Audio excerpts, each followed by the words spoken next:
right, next one. Still doing the setting the record straight videos and the clarifications section. All right, so what else? In video 5, is that the one I want to do? Yeah.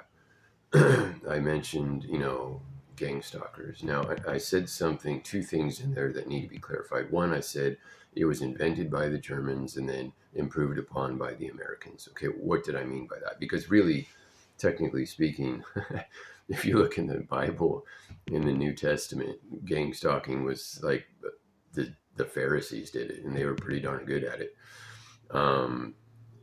which is not a compliment, by the way. So it's not like it's necessarily a new thing that you can blame on the Germans. It's not really what I mean. But historically, there was a thing that they did called the Sitzung or something like that. I don't know how to say it right, but the Stasi was doing this in Germany, and I mean it's basically like the nuts and bolts, of how gang stalking networks are structured. But in America, many decades later, and I don't want to piss off any agencies, so I won't name them. But I mean, one of our agencies actually wrote a manual on how to, basically psychologically destroy a captured enemy. But unfortunately, that information and became available to that citizens used on other citizens. People used their access to do stuff like that to other people, and we also have, this is why we have organizations that are, act acting on behalf of like whistleblowers and trying to get new legislation and support groups and stuff and things like that, because corporations have also, it's not just government departments that have done it, but corporations have done it, churches have done it.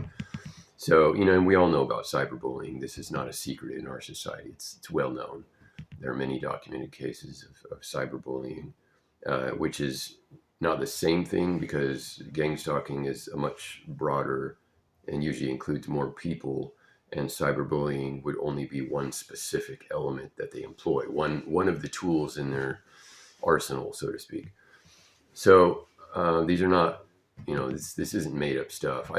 The second thing that I need to clarify, though, is when I said if you want to understand what it is so that you can identify it if you encounter it or someone tries to recruit you into it,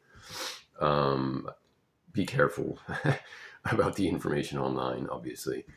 I did find there are a few doctors that discuss what it does to a person, that is the target, and also that discuss what types of personalities are attracted to participate in it.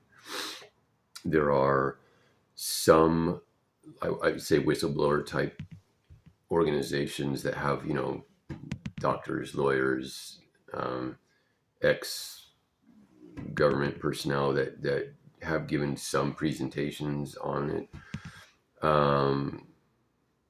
There's a few survivors of it that described what it was like what the tactics are.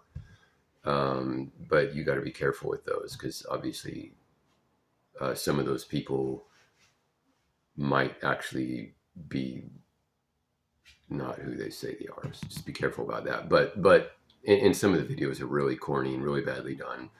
And but there are a few actually that give a pretty good description. And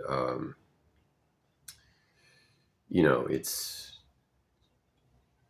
evil.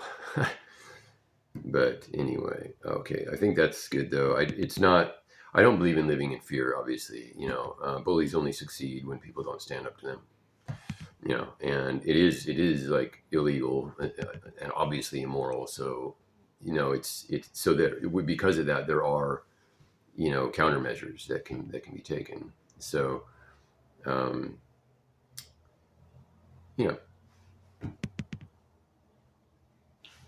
I think that's enough. I just wanted to clarify those 2 points.